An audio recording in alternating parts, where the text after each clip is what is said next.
The Mutual Broadcasting System presents The Mysterious Traveler, written, produced, and directed by Robert A. Arthur and David Kogan, and starring tonight two of radio's foremost actors, Mason Adams and Santos Ortega, in The Devil and the Deep Blue Sea. This is The Mysterious Traveler, inviting you to join me on another journey into the realm of the strange and the terrifying. I hope you will enjoy the trip, that it will thrill you a little and chill you a little. So settle back, get a good grip on your nerves, and be comfortable, if you can, as you hear the story I call The Devil and the Deep Blue Sea. Our story begins in that part of the Caribbean Sea known as the Great Bahama Bank, which lies north of Cuba. In the calm, sparkling sea are two ships, a British destroyer and a small schooner. The schooner is a derelict and barely afloat. There's great activity aboard the destroyer as its longboat returns from the schooner. A few moments later, Chief Petty Officer Warren reports to the captain of the destroyer. Yes, Warren? The schooner's American, sir. The Golden Queen out of Key West. We found one man aboard. He was unconscious. He's in sick bay receiving medical attention. Well, has he regained consciousness yet? No, sir. He's in bad shape. We found him lying in the hold of the schooner. The cabin and rigging were completely gone. Yes, well, evidently the schooner received the full force of that hurricane 10 days ago. Probably the other crew members were swept overboard. Yes, sir. I've a letter which might throw some light on the subject, sir. Is it a letter? Yes, sir. I found it clenched in the unconscious man's hand. Here you are, sir. Let me see. Written in pencil. The pages are dry now, but they seem to have been soaked with seawater. Yes, sir. It's a bit difficult to read. Let's see, it begins... It seems impossible that with the hurricane that is now sweeping over this ship, anyone will ever read these words that I am writing. The rigging and cabin are gone, and the ship is taking on water. As I lie here in the hold, I feel it can only be a matter of moments until the end. But if by some miracle this ship should survive, I leave this letter as a record of the cruise of the Golden Queen. It all began last December 5th when 4 companions and myself sailed out of Key West. All of us, Chuck Riker, Sam Morris, Pete Ross, Harry Martin, and myself, Bill Storm, had been in the Navy together during the war. We had all pooled our savings and bought the schooner Golden Queen. Our destination, Flamingo Cay, some 450 miles to the southeast of Key West. Our objective, to recover treasure from an English pirate ship reported sunk by a Spanish man-of-war at Flamingo Cay in 1632. As we reeled off mile after mile, the days were hot and bright, the nights a dark blue velvet with a sky full of stars, and a good breeze filled the high white spread of sails. As we sailed the same waters that countless treasure ships had sailed only a few centuries ago, there was a growing sense of excitement and anticipation aboard the Golden Queen. At dawn on the 6th day of our trip, our lookout sighted Flamingo Cay. Hey, there she is. 3 points to starboard. Bill, that is Flamingo Cay, isn't it? That's it, all right. Steady as she goes. Steady as she goes. Now, here, hold one end of this chart down. Sure, Bill. Now, here's Flamingo Cay, and here's Pirates Lagoon. Pirates Lagoon. Yeah. According to the log of the Spanish man-of-war, that's where the English pirate ship headed in, trying to escape the Spanish. Uh-huh. The pirate captain sailed across the entrance to the lagoon, and a hidden reef ripped the ship's bottom wide open. Sank with all hands in less than a minute.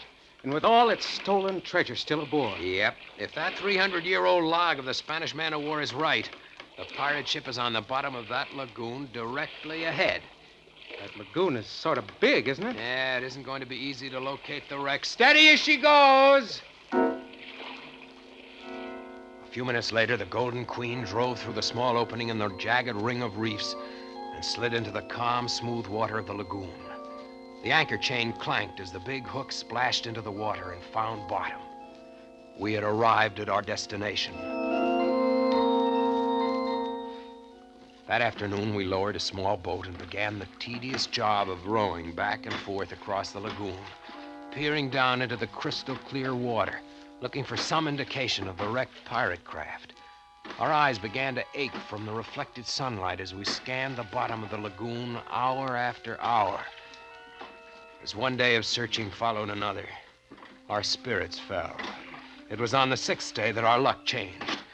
Hey, stop rowing. Bill, look. What?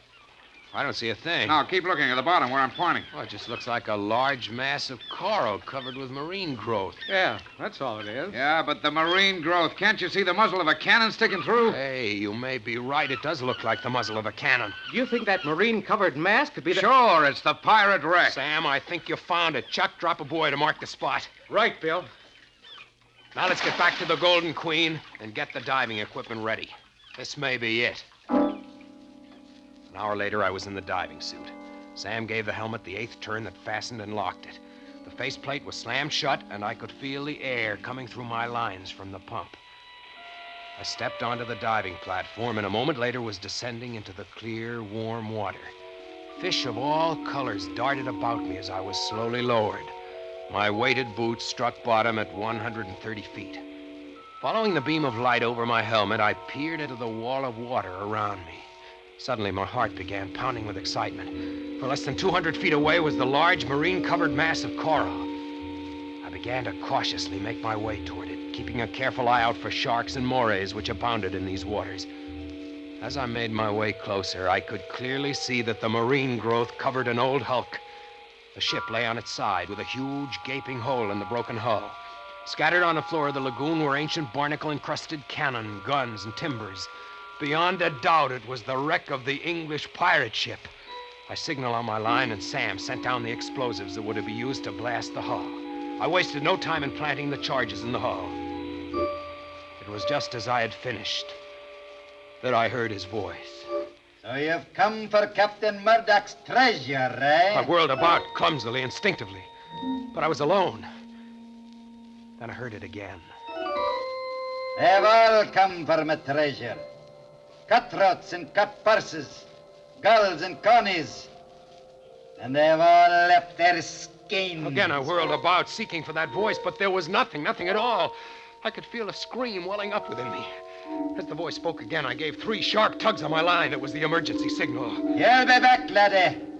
But remember, it's Captain Murdoch you've got to deal with. Captain Murdoch!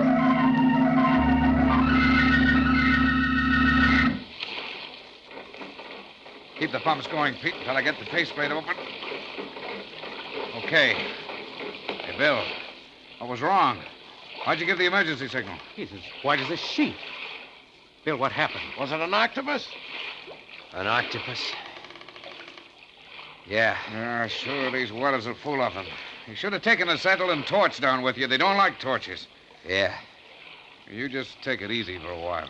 Bill, did you plant the explosives? Sure. Pete, detonate the explosives. Okay, here goes. They didn't go off. Bill, you sure you made the connections? I made them all right. Well, they must have gotten loose. We'll just have to try again. What about my going down? No. Why not? Well, because Chuck's only a beginner, and he's never gone down that deep. You got a point there. Well, okay. Means we'll have to wait until tomorrow. Yeah. Bill will go down as soon as it's daylight and plant some more explosives. Right, Bill? Right. Well, that night I lay awake in my bunk, going over and over in my mind the dive I had made and the strange voice I had heard. I kept telling myself that it had been an hallucination. That must be it. Being in pirate waters, the excitement of the search, going down to 130 feet, all had combined to create this hallucination. It was the only possible answer. What other answer could there be? Morning came and I donned the diving suit. Sam handed me an acetylene torch. And a few minutes later, I was descending into the calm green water. I touched bottom only a few feet from the wreck and signaled Sam to send down the explosives. As I waited, I found myself constantly turning in a circle, peering through my faceplate at the well of water which pressed in on me. The explosives were lowered to me, and I planted them in the hull. As I finished, I heard that voice once again. I have come back, have you? As he spoke, I could feel cold shivers running through my body, and I fought the impulse to give the emergency signal. Aye, that's the curse of treasure. Once a man kens it, there's no turning back. Ask me, laddie. Captain Murdoch. I'll tell you. Where are you? Where am I?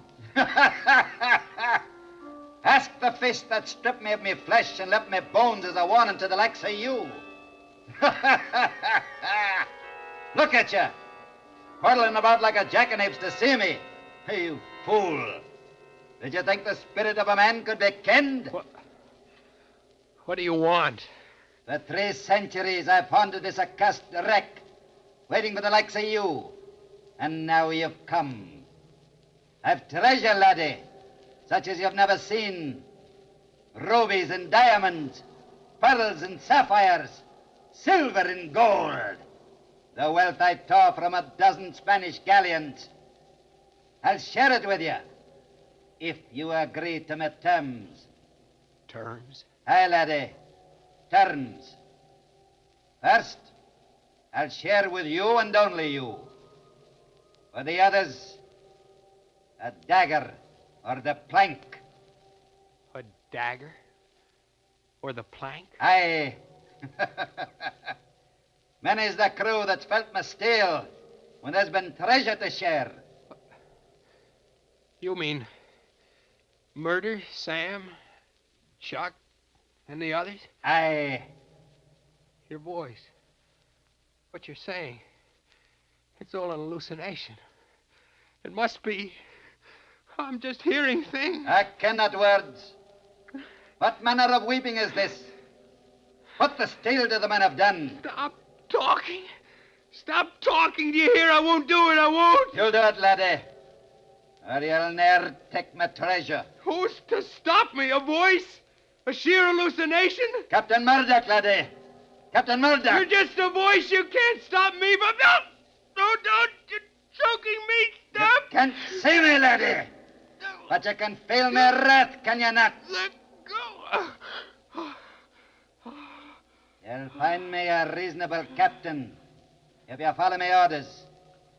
But if you don't, laddie, you'll ne'er see the sun again. Now these are my terms, and pay heed to my words.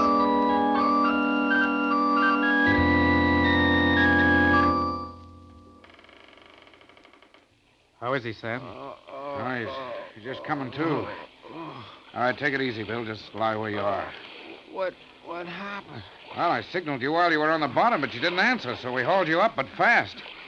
We didn't even stop for decompression stages. It made you pass out. I don't know.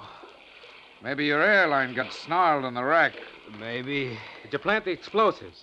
Yeah. All right. Pete, detonate it. Okay, hang on to something. That did it. Look at all those pieces of wood and dead fish coming up to the surface. Yeah. That explosion must have ripped the wreck wide open. Ought to be soft pickings from here on in. What do you say, Bill? Yeah. Soft pickings.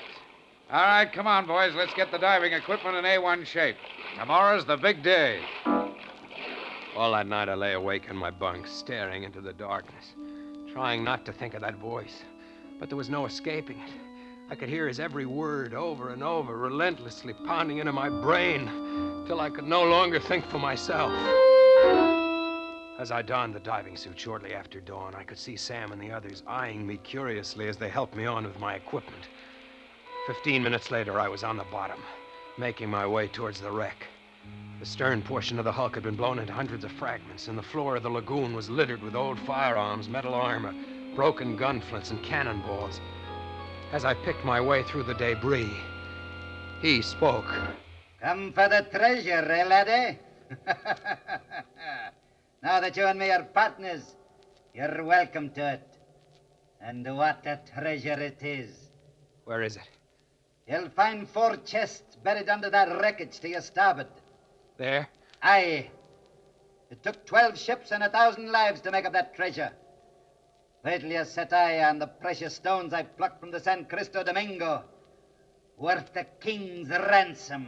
These chests are filled with treasure? Aye. And well you might gape.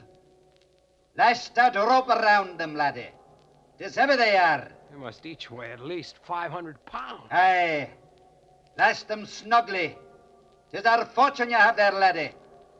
'Twill buy the world for us.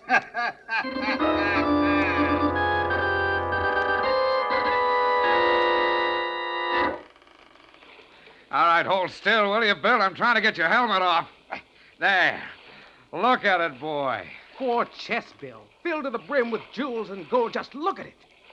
Sam, how much do you think it's worth? Ah, 5 million, maybe 10, even 20. Who knows? Look at this diamond. Why, it's the size of an egg. There's no telling what it's worth. Some of the other diamonds are almost as big. Boy, we've really hit the jackpot. Why, Bill, what's wrong? You haven't said a thing. I guess I'm tired. Help me out of this suit. Why, sure. Give me a hand, boys. This is the guy who did it for us. He sure did. I don't mind helping you, but this is hardly the kind of work for millionaires. Now you're talking, Pete. And, boy, just as soon as we get Bill out of this diving suit, we'll weigh anchor for Key West. Swell, I gotta... No. What do you mean, no? Let's stick around so that I can make another dive tomorrow. I may have overlooked a couple of chests. Well, that's hardly likely. Oh, you've done enough diving, Bill. I don't mind telling you that you've had us all worried these past couple of days. Yeah. You've been acting kind of strange. Nothing wrong with him that $1 million won't cure. The sun's already setting. We'll leave tomorrow. Okay. I guess another night here can't make much difference. We'll weigh anchor at dawn. Now let's get these 4 chests below. That night I lay in my bunk, waiting, watching. As first Sam, then Pete, then Harry fell asleep. I slipped quietly out of my bunk, crossed the cabin, and stepped out on deck. A full moon shone down on the Golden Queen, and I could see Chuck, who was on watch, standing near the wheel, smoking. As I approached, he turned and saw me. Hello, Bill. Couldn't sleep, huh? No, What about the others? they're sleeping. Don't see how they can do it. I'm so excited I couldn't. All I can think of is the treasure and what I'm going to do with my share. Yeah. Hey, what's the matter with you? Don't sound very enthused. I guess I'm just tired. Those dives you made must have taken a lot out of you. Yeah. They did. Is that a ship out there? Where? There, 3 points to starboard. I'm looking, but I don't see any.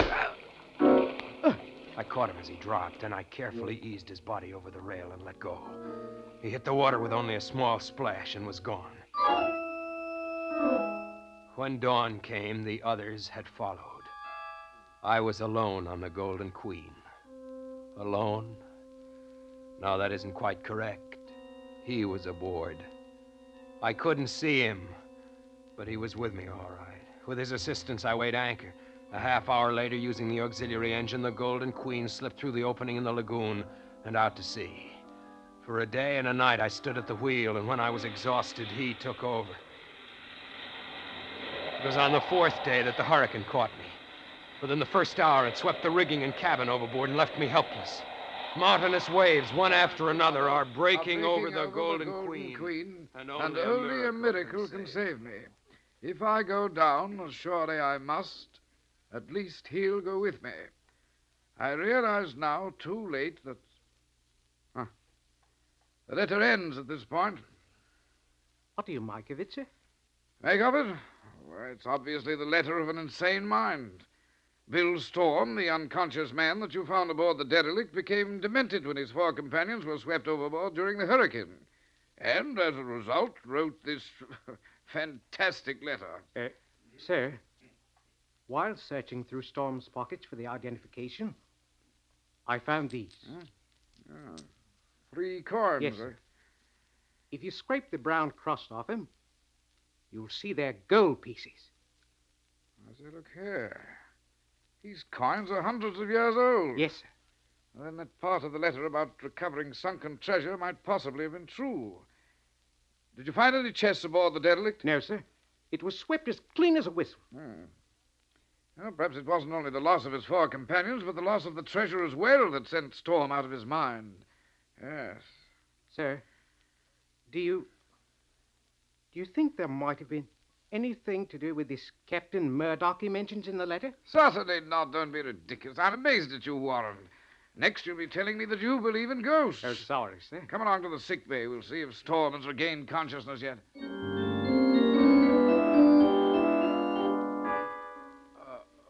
This fellow Storm, he seems to be regaining consciousness, sir. He's opening his eyes. Can't make out where he is. All right now, Storm. Just lie quietly. Don't try to speak. You're quite safe now. You're aboard a British destroyer. The doctor says you're going to be all right. He's trying to say something, sir. No, don't try to speak, Storm. Just lie quietly and take treasure. What was that? He was asking you, sir, about the treasure. Oh, yes, the treasure. Well, I'll get to that, Storm, in just a moment. But the main thing to remember is that it's a miracle that you survived. You know, I read that fantastic letter you wrote, and I can only attribute it to the shock and grief of losing your shipmates in the hurricane. Never read such utter claptrap. Pirate ghosts, indeed. As for the treasure, I'm sorry to say that the hurricane swept your schooner clean. All that Chief Warren found were these 3 gold coins. The rest, I'm afraid, is gone. Gone? Yes, my good man, swept overboard. Swept overboard? Why, you... You sniveling, perfumed, white-bellied girl. Do you think the likes of you can keep my treasure from me? Ask the others that tried it. Black Irish, Billy Bones, the Frenchman, Captain Bull. They felt my steel and left their bones to bleach in the sun. Bring me my chest, or I'll rip your tongue out and hang you to the highest yardarm. As sure as my name is Captain Murdoch. My good man, go with me. You're out of your mind. Warren, help! Steal Captain Murdoch's treasure, would you? Let's see out of the world, laddie boy. As I did the other. Help! You'll never keep Murdoch's treasure. No, you struggling laddie. You're done for.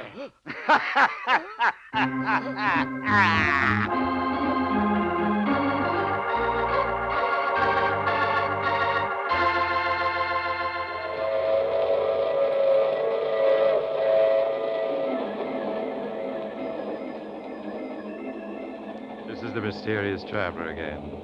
Did you enjoy our trip? Or was the captain of the British destroyer choked to death? Oh, no, he was saved.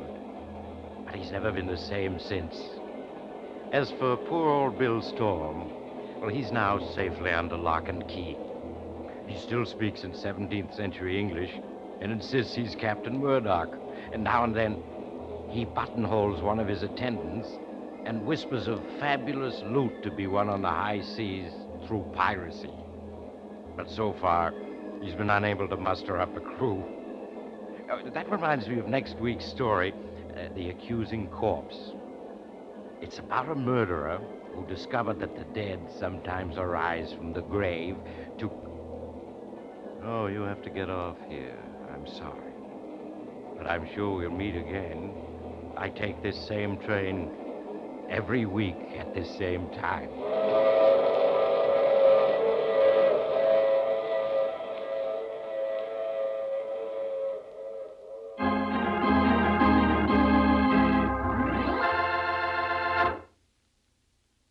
You have just heard The Mysterious Traveler, a series of dramas of the strange and terrifying. The role of the mysterious traveler is played by Maurice Tarplin.